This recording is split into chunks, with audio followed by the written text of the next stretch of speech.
bila kita sebut pasal Azmin Ali dengan Rafizi Ramli. Okay?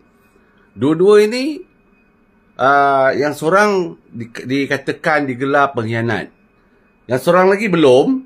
Rafizi Ramli ni belum digelar pengkhianat lagi. Cuma nampaknya dia terasa seolah-olah diri dia itu begitu powerful. Sehingga dia pernah menyatakan bahawa dia boleh jatuhkan kerajaan ini.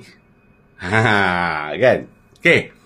Macam kalau kita tengok pandangan aku, peribadi aku, kalau aku nak cakap Azmin Ali lebih gentle daripada Rafizi Ramli. Sebab Azmin Ali, dia tinggalkan parti terus. Dan bersama dengan parti lain untuk berlawan secara politik.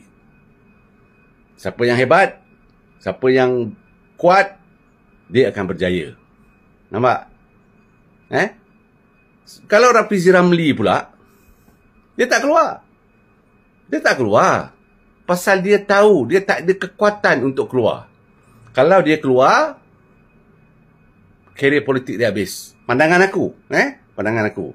Ni geng-geng Rafizi jangan marah pula. Ini pandangan peribadiku. Kalau kalian boleh bercakap, kalian boleh mengatakan pasal presiden aku, kalian boleh kata pasal parti aku bagilah ruang untuk aku bercakap. Ini pendapat peribadi aku je. Kalau dia betul-betul hebat, dia betul-betul kuat, dia betul-betul boleh jatuhkan sampai tahap dia mengajuk, meletakkan jawatan, kau rasa dia buat ke tidak? Kalau betul-betul dia mampu, kalau betul-betul dia ada kekuatan untuk meruntuhkan kerajaan ini, aku rasa dia akan buat.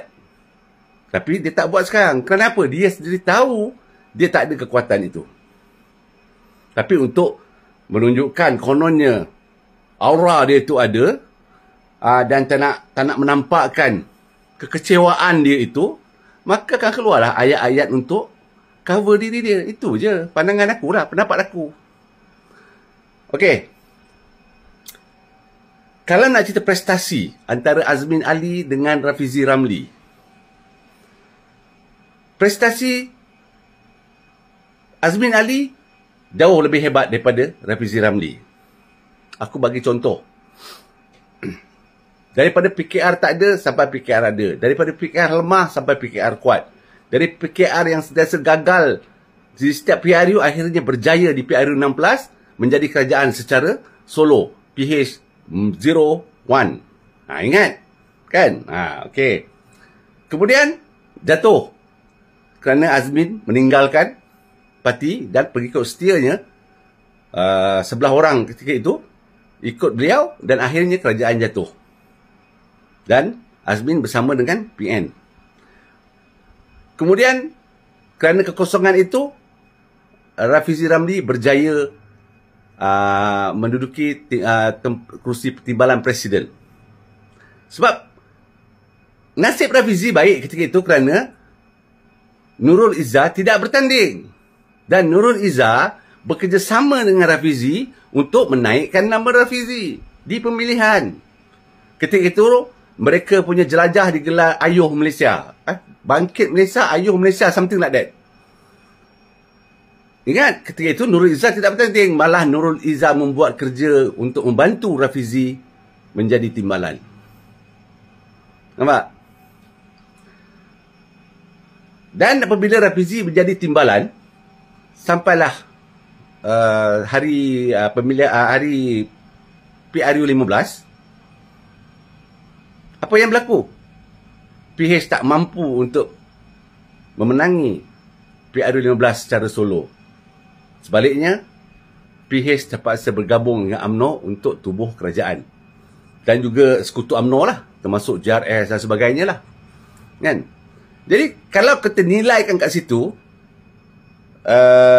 antara Azmin Ali dan Rafizi Ramli, bermakna secara terang, secara nyata, secara terang, secara fakta, Azmin Ali lebih perform daripada Rafizi Ramli. Ini pandangan aku, berdasarkan apa yang dah berlaku. Dan bagi aku, Rafizi Ramli masih jauh lagi jika nak mengejar kehebatan Azmin Ali. Rafizi Ramli jauh lagi. Percayalah cakap aku. Dari segi pengalaman, dari segi pertempuran, dari segi jiwa yang kental, dari segi pemikiran yang boleh bertahan dengan serangan-serangan daripada pihak musuh politik dia, dan juga ketahanan mental. Aku rasa Azmin Ali lagi jauh hebat daripada Rafizi Ramli. Ini pandangan aku. Kalau nak marah, terserahlah. Tapi sorry lah, ini pandangan aku. Dan bagi aku, ahli PKR kena setia dengan Presiden. Ini adalah kunci untuk kekuatan parti. Tapi jika ada yang ingin berpaling kepada Presiden, inilah yang akan menghancurkan PKR.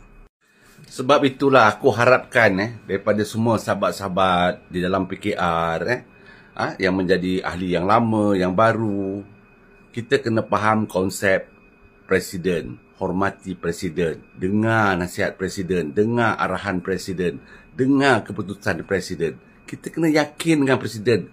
Apa gunanya kita sokong seseorang itu menjadi Presiden, tapi kita again dengan dia, maupun secara terang ataupun di belakang. Sebab itu, sebuah organisasi itu akan hancur jika ahlinya ada yang perangai macam ni. Jika kalian nak menandinginya, lawan di pemilihan, tak ada masalah. Tapi bila kamu kalah, janganlah mengajuk, janganlah burukkan parti, janganlah burukkan orang yang berjaya.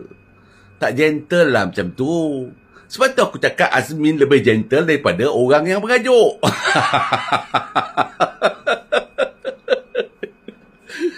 Jadi macam sekarang aku nak jawab setiap tomahan ataupun tuduhan ataupun serangan daripada Azmin Ali, aku mudah, aku boleh lawan dia. Pasal dia berlainan parti dengan aku. Tapi bila kamu berada di dalam parti, tapi kamu membuat sindiran, membuat test power lah orang kata kan.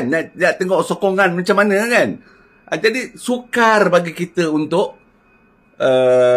counter balik benda tu. Sebab dia ada wall yang terpaksa kita pertahankan supaya tidak roboh.